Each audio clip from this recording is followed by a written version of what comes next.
অভিষেক বন্দ্যোপাধ্যায় যে লম্পটের মতো আচরণ করেছে, লম্পট করেছে, পুলিশের ক্ষমতায় সে যেভাবে বাহাদুরি করেছে, আজকে মানুষ তাকে উপযুক্ত শিক্ষা দিয়েছে। মমতা ব্যানার্জিকেও দিয়েছে, তার ভাইপোকেও দিয়েছে।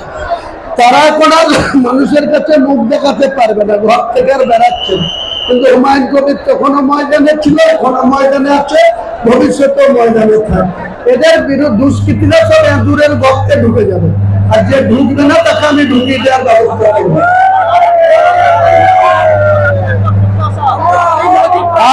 আপনি দুষ্কৃতীরা দূরের গর্তে ঢুকবে, যদি ঢুকে যায় ভালো, না ঢুকলে হুমায়ুন কবির জানে এদেরকে কি করে দূরের গর্তে।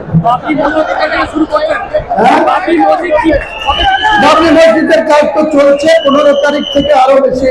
15 তারিখে আমি রিজাইন দিয়ে আসার পর 16 তারিখ বা 17 তারিখ থেকে পুরো দমে আমি ওখানে থেকে বাবরি মসজিদের কাজের গতি আরো কর্মসূচি একটাই কারণে যে আমরা বিভিন্ন জায়গায় গ্রামে গ্রামে এই 4 তারিখের রেজাল্টের পরে আমরা অনেক জায়গায় আমাদের মিছিল করেছি, বিজয় উৎসব পালন করেছি। তবুও সংগঠিতভাবে রেজিনগর বিধানসভার মানুষদের নিয়ে একটা বিজয় উৎসব আমরা করলাম। আমাদের মূল লক্ষ্য আগামী ত্রিস্তর পঞ্চায়েত নির্বাচন, তার সঙ্গে রেজিনগরের উপনির্বাচন হতে যাচ্ছে।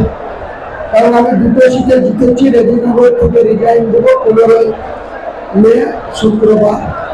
তার ঠিক 6 মাসের মধ্যে বাই ইলেকশন হওয়ার কথা নিয়মে আছে। নিশ্চয়ই 4 মাসের মধ্যেই নির্বাচন কমিশনার নির্বাচনের ব্যবস্থা করবে।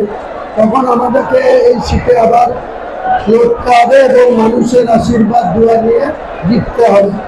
এটা একটা উদ্দেশ্য।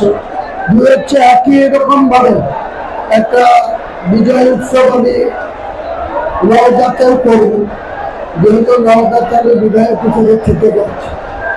আগামী 1 জুন থেকে 7 তারিখ পর্যন্ত আমি একটু বাইরে থাকবো। 7 জুন ফেরত আসার পর 7 থেকে 15 তারিখের মধ্যে নওগাঁ বিধানসভাতে 10,000 লোকের কর্মী সম্মেলন করব। 10,000 লোকের উপস্থিতিতে সেখানেও আমরা বিজয় উৎসব করব এবং সবাই একসঙ্গে এসে খাওয়া দাওয়া করব নওগাঁ।